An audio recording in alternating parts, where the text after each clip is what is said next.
Oke. Yohanes 3 ayat 16. Karena begitu besar kasih Allah akan dunia ini sehingga ia telah mengaruniakan anaknya yang tunggal supaya setiap orang yang percaya kepadanya tidak binasa melainkan beroleh hidup yang kekal. Teman-teman boleh tandai dulu ayat itu, nanti kita ke situ lagi. Yuk kita berdoa. Tuhan, hari ini kami ada karena anugerah-Mu. Tuhan, karena tuntunan-Mu kami berkemenangan. Untuk segala sesuatu ada masanya. Untuk apapun di bawah langit ada waktunya.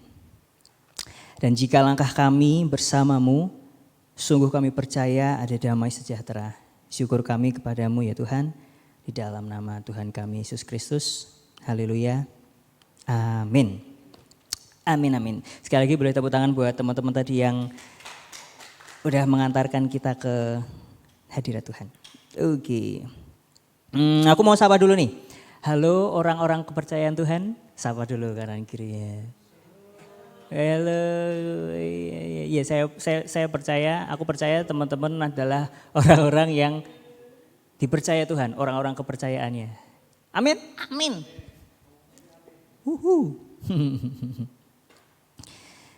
Oke. Yuk buka sama-sama di Pengkhotbah 1 ayatnya yang ke-9. Yang udah ketemu bilang uye. Emang udah ketemu. Pengkhotbah 1 ayatnya yang ke-9.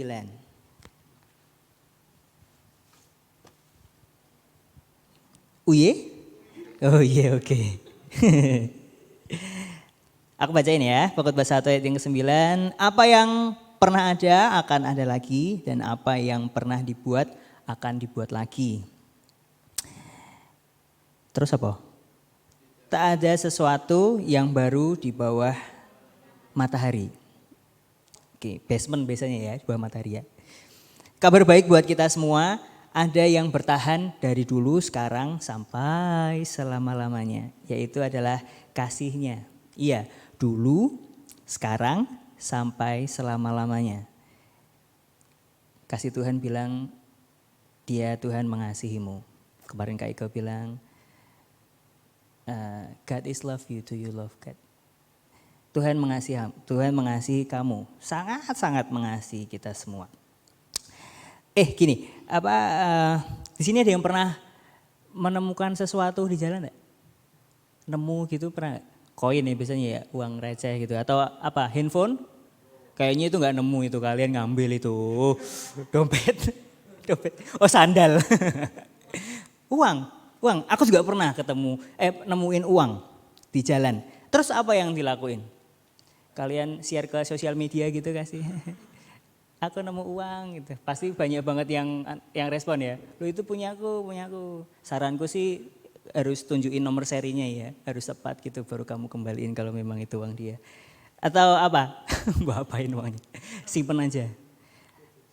Buat jajan. Iya. Hah? Diambil. Tapi seneng ya? Atau kaget nemu uang itu? Hah? Kaget nemu uang. Kok nemu uang? Apa? Jadi ceritanya gini, mungkin beberapa teman pernah dengar tapi aku mau cerita lagi deh buat yang belum pernah dengar. Satu hari, jadi ceritanya tuh udah bener-bener nggak ada semua kantong yang nempel di badan ini, di celana lah, di tas, di jaket, itu tuh nggak ada. Aku nggak nemu uang cash. Blas ra ono, kata orang Amerika Selatan.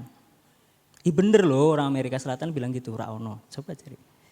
Terus padahal waktu itu aku tuh bawa kendaraan gitu kan.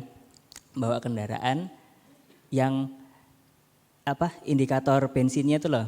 Itu tuh udah di posisi E. Tahu E apa? Entah bener. Entah. Iya. Semek ketawa nih. Itu ya udah. Tapi hari ini ngomongin ini ya. Tadi Pastor Yusuf kayaknya rohani sekali ngomongin tentang dorongan hati. Nah, aku punya cerita yang sama. Itu kayak dorongan di hati gitu. Udah bawa aja ke pom bensin gitu, ke SPBU. Terus tapi ini benar-benar natural kayak ya udahlah aku bawa itu kendaraannya ke pom bensin gitu. Terus sampai di SPBU sempat antri cukup agak panjang gitu. Nah ini gara-gara antri itu tuh menimbulkan udah mulai mereka-reka di kepala ya. Nah itu maksudnya kan udah enggak ada uang, aku nuntun motor ke SPBU terus antri. Nah waktu antri itu jadi ya itu, jadi langsung timbul banyak banget ide-ide ya. Mungkin siapin KTP, ninggal KTP ya, apa banyak lah, apa ada ide nggak?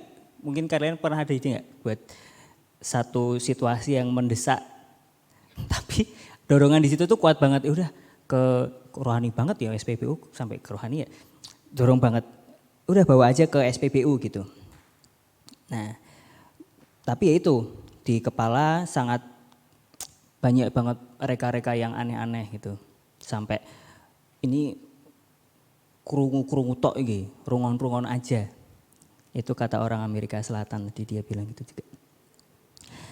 Nah, terus akhirnya antri. Nah, habis antri udah mulai dekat, itu deg-degannya udah kayak kuis. Ya kan? Pertanyaan pertama, masuk ke pertanyaan pertama kan operatornya kasih pertanyaan. Mulai dari nol ya mas? Gitu. Enggak. Pertanyaan pertamanya bukan gitu ding. Pertanyaan pertamanya mau isi berapa? Ya, benar gak? Mau isi berapa? Terus, wah itu deg-degan banget. Udah kayak ikut kuis yang nilainya jutaan rupiah gitu loh. Enggak bawa uang. Terus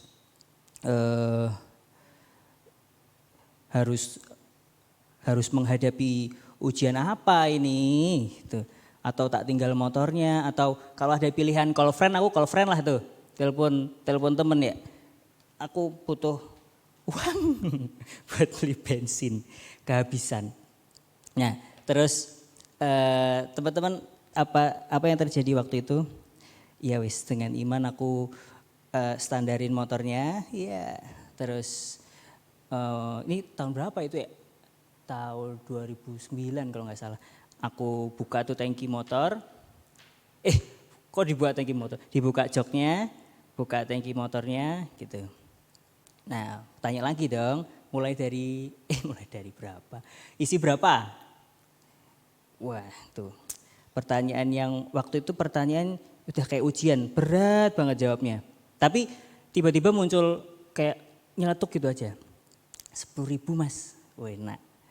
Bisa diisi, piye 10.000 diisi kan, diisi. 10.000 kan cepet banget ya toh, cepet kan waktunya kan, nggak lama-lama lah ngisi 10.000 itu. Nah ini yang lucu nih, yang terjadi. Nah sebenarnya aku cari barangnya tapi nggak ketemu. Mana tadi ya? Hilang. Nah ini. Adanya yang ini, dulu waktu tahun 2009 itu warnanya agak merah, ingat gak? Dia persis banget kayak ini loh, bukan kayak nota karbon, ya gak sih? Nah gini fotonya. Teman-teman tahu pom bensin kan pasti ada selokan kecilnya, nah itu tuh di sini ini. Nah, terus ngisi, tinggal, terus apa ya, tak ambil, terus 10.000. Nih mas, tak kasih nomor operatornya, terus udah jalan gitu aja. Motorku akhirnya bisa jalan dengan uang 10.000 yang ada di got. Nah semenjak itu aku sadar, aku belajar. Kalau ke pom bensin tinggal enggak. Ora. Dan. Semenjak itu tuh aku belajar, aku merasa dilatih banget tentang namanya percaya. Walaupun konyol ya, enggak tahu konyol. Coba bilang ke kanan kirinya, mosok bisa gitu. Iya, enggak percaya kan lo tuh kan, enggak percaya kan. Iya, poinnya tuh bukan uangnya ya toh. Mungkin kalau waktu itu aku nyeletuknya 100.000, di situ bukan 10.000 ya. Tapi aku belajar banget tentang tentang percaya, sekali lagi bukan tentang uangnya, bukan berapanya, tapi pengalaman itu membawa aku buat percaya kalau Tuhan punya banyak cara buat proses hidup kita. Mungkin teman-teman punya cerita yang lebih seru, kapan-kapan kita sharing-sharing, kita ceritain bareng. Oke? Oke ya. Oke. Menyenangkan banget punya cerita-cerita yang bisa buat 2009 loh teman-teman, ini tahun berapa, itu masih terngiang banget cerita itu karena buat aku sendiri tuh konyol ya kan. Ya, teman-teman bisa bayangin sendiri. Nah, judul hari ini adalah pemberian cuma-cuma. Tadi kita udah baca ayat yang di awal. Bukankah banyak di luar sana, kayaknya di sini nggak ada, nganggep sepele banget sesuatu barang yang cuma-cuma. Nggak ada kan di sini? Nggak ada. Mungkin barang-barang yang kayak nganggapnya tuh kalau barang yang cuma-cuma, wah gratisan lah ini, bonusan gitu ya. Marketing kan biasa kan kasih barang apa gitu, terus ya udah dianggap sepele gitu aja. Tadi barang promosi, terus ya wis lah ini gampangan gitulah. Atau ini yang sering, tiap kali kalau kita terima hadiah, harganya atau nilainya dari barang itu tuh nggak lebih dari apa yang sebenarnya kita pengen sendiri. Maksudnya kamu berusaha buat cari sendiri. Barang hadiah itu kadang-kadang di luar sana seringkali nganggep ya udah ini nggak ada nilainya gitu loh. Kita jarang banget buat cari maksud atau ini barang dari mana ya, atau ngapa ya dia kok kasih barang ini ke aku ya. Jarang banget aku temuin ada teman-temanku yang cerita tentang pemberian dari seseorang sampai dia cerita oh bla bla bla bla bla bla. Nah,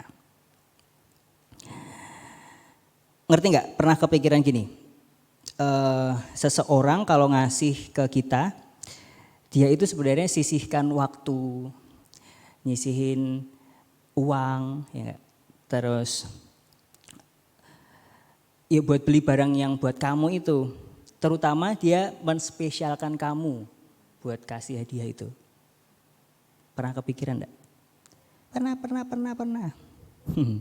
Jadi pemberian yang cuma-cuma kadang artinya tuh enggak gratisan, bukan tentang gratisan. Maknanya enggak selalu itu. Tapi menurutku selalu ada nilai atau makna dari barang tersebut, dari apa yang dikasih, dari orangnya terutama. Aku tulis ini beberapa hari yang lalu, terus tadi Pastor Yusuf bicara hal yang sama. Kalau boleh tentang hadiah yang kita bisa hargai itu jangan simpen di kepala, tapi simpen di sini, biar dekat sama perasaan. Jadi sesuatu yang cuma-cuma itu enggak selalu ngomong tentang gratis, barang promo. Saya rasa ada maksud, ada nilainya.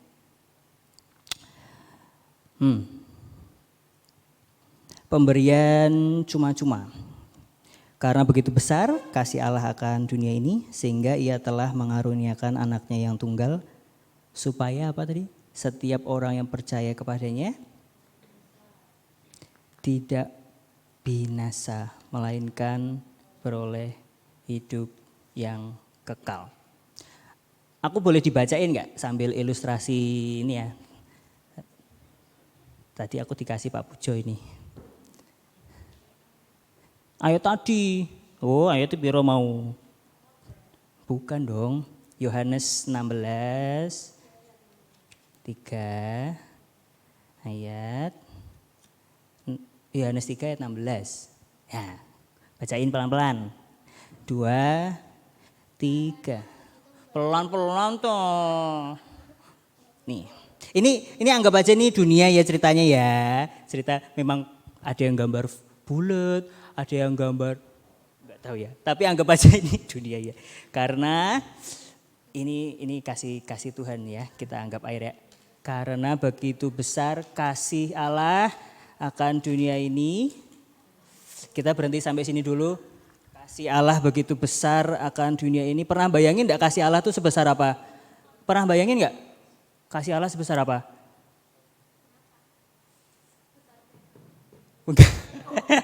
Sebenarnya aku mau siapin selang tapi enggak dapat selangnya. Pernah bayangin enggak? Ayat ini tuh enggak pernah berhenti sampai sekarang. Karena begitu besar kasih Allah. Mungkin aku kecapean buat nuang sekarang ya. Cuman percaya enggak kalau kasihnya tuh enggak pernah berhenti loh sampai sekarang. Ini air mentah jangan minum. Ya enggak? Benar enggak sih? Kasih Allah tuh enggak pernah berhenti sampai sekarang. Karena begitu besar kasih Allah akan dunia ini. Ini enggak pernah berhenti nih. Sampai meluber. Bener Gap. Mau dihabisin enggak? Tempatnya enggak cukup. Nanti basah. Ilustrasinya singkat banget. Semoga teman-teman bisa nangkap maksudnya. Ayat ini harusnya kalau ini ada speakernya mungkin akan bergema terus ya kasih Allah karena memang nggak pernah berhenti ya toh, ngeri, nggak pernah berhenti teman-teman. Anak manusia itu mati buat tebus setiap kita. Dia rebut kunci kerajaan maut, Wahyu 1 ayat 18. Dia ke dunia yang paling dalam, yang paling bawah, Efesus 4 ayat 9. Terus bangkit di hari yang ketiga, Lukas 24 ayat 6 sampai 7 kira-kira. Nah, betapa banyak kita kadang lupa dan pertanyaannya buat kita semua, berapa banyak di tempat ini masih percaya kalau Tuhan baik? Percaya kalau Tuhan baik? Semasa Yesus buat KKR, tadi udah disinggung sedikit, kita baca bareng-bareng ya. Buka di Lukas 12 ayat 13 sampai 21. Tadi udah dibacain sih sebenarnya sama Pastor Yusuf, kita mau ulang sedikit ya. Judulnya apa teman-teman? Orang kaya yang bodoh. Aku ganjil teman-teman, genep ya. Aku dulu ya. Lukas 12 ayatnya yang ke-13 sampai ke-21. Ayat 13, seorang dari orang banyak itu berkata kepada Yesus, "Guru, katakanlah kepada saudaraku supaya ia berbagi warisan dengan aku."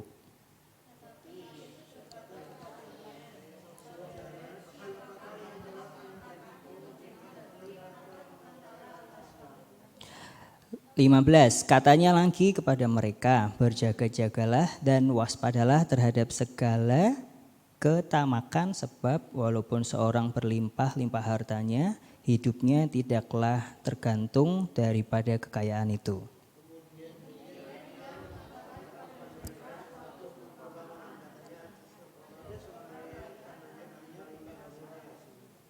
17, ia bertanya dalam hatinya, apakah yang harus aku perbuat? Sebab aku tidak mempunyai tempat di mana aku dapat menyimpan hasil tanahku.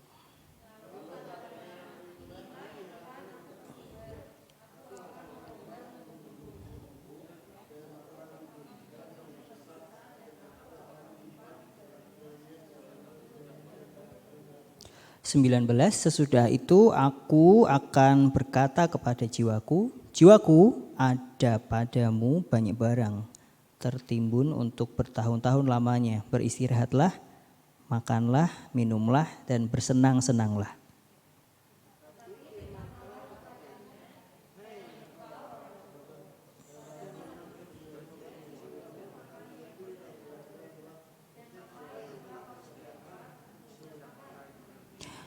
(21) Demikianlah jadinya dengan orang yang mengumpulkan harta bagi dirinya sendiri, jikalau ia tidak kaya di hadapan Allah. Amin. Begitulah firman Tuhan. Benar banget, Tuhan itu baik, Tuhan itu sayang sama kamu. Tuhan sayang sama aku, Tuhan sayang sama dunia ini. Tuhan sayang sama dunia ini. Masih luber sampai sekarang, ada yang mau bantu nuangin gitu.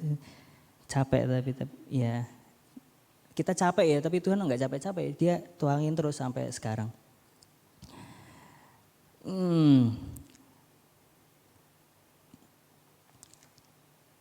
Sampai kata-katanya barang siapa percaya sama dia tidak binasa melainkan beroleh hidup yang kekal.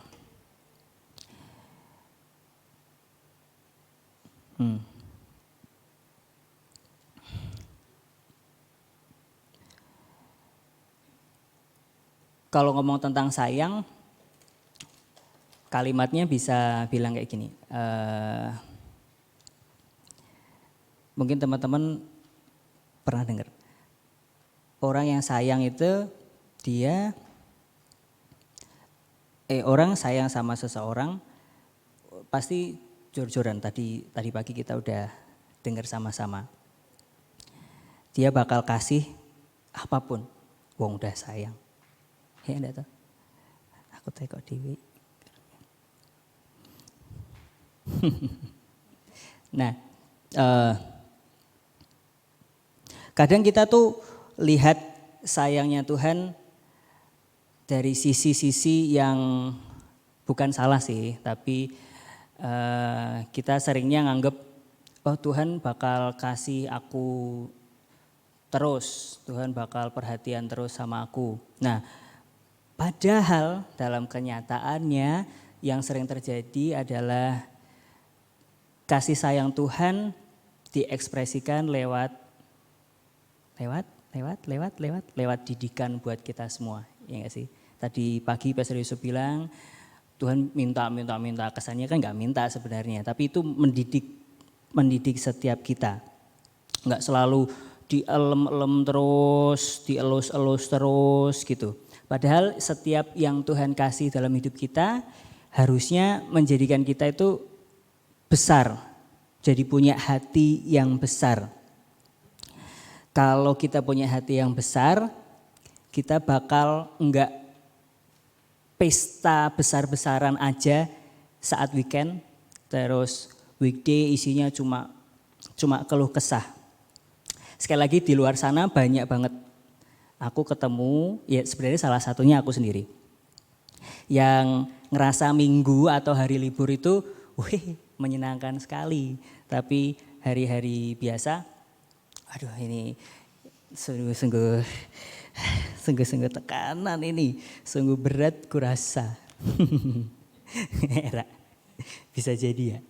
Nah, kalau kita kembali lagi dari awal, kalau ceritaku waktu aku pertama dipercaya kerja, sungguh sangat menyenangkan. Tapi saat udah tahu banyak, ngerti banyak, ya aduh mulai ngerasa berat, mulai ngerasa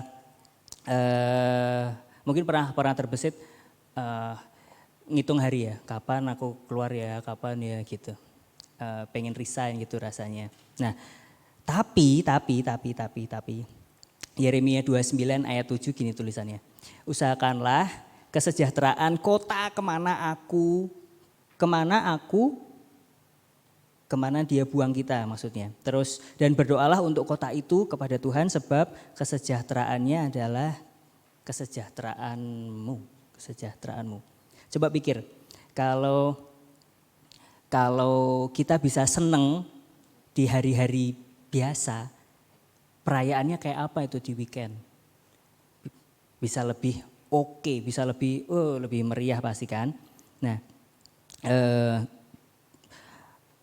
aku mulai sadar waktu ayat ini bicara sama aku yang ngingetin kalau ternyata nggak banyak orang dapat kesempatan yang sama bisa gampang banget dapat kerjaan, iya nggak sih? Jujur memang waktu aku kerja di tempat yang sekarang ini atau kerjaku yang sebelumnya juga, aku rasa anugerah Tuhan bisa di situ. Iya nggak toh? Nggak banyak, ada yang harus nunggu berhari-hari, ada yang harus nunggu berbulan-bulan, bertahun-tahun mungkin buat bisa dapat kerja. Tapi kerjaanku yang tak jalani sekarang, kenapa hari-hari aku harus ngeluh gitu. Terus aku cuma bisa bahagia di weekend, di hari libur. Kalau aku bisa senang atau bahagia di hari-hari biasa, itu weekend sama libur udah jadi senang kayak apa. Aku bisa ngelepasin kebahagiaan yang lebih-lebih bersyukur bersama teman-teman mungkin, merayakan kemenangan-kemenangan yang tak lewatin hari-hari. Enak. Kasih yang cuma-cuma dari Tuhan tadi yang kita baca, yang jor-joran buat kita, gak selalu enak-enak, tapi percaya pasti mendewasakan setiap kita. Menuju ke kekekalan. Barang siapa yang percaya kepadanya tidak binasa, melainkan beroleh apa teman-teman? Hidup yang kekal. Tak tutup sama ini aja deh. Ngomongin tentang hidup yang kekal, ngomongin tentang kasih Tuhan. Kamu mau bawa apa buat sampai ke kekekalan? Pastor Yusuf bilang memang gak dibawa apa-apa. Kita keluar dari dunia ini juga gak bawa apa-apa. Tapi kamu mau terima kasih Tuhan kekal di dunia ini, iri hati yang kekal atau apa? Kan tadi prosesnya mendewasakan kita ya, yang tiap hari kita lewatin. Nah, tapi kita nggak mau di situ. Kamu mau bawa iri hati, kamu mau bawa apa? Nggak senang sama orang dan lain-lain. Teman-teman bisa isi itu deh. Nah, padahal yang kita terima adalah kekekalan. Nantinya kekekalan. Itu yang mau dibawa ke kekekalan. Kekekalan, susah sekali kata-kata itu ya. Nah, terakhir yang cuma-cuma tadi ada konsekuensinya. Kita harus bagi juga secara cuma-cuma. Jangan dikotori sama sesuatu yang lain yang enggak dari Tuhan. Dia mau bawa kita hari lepas hari lebih luar biasa dari hari kemarin.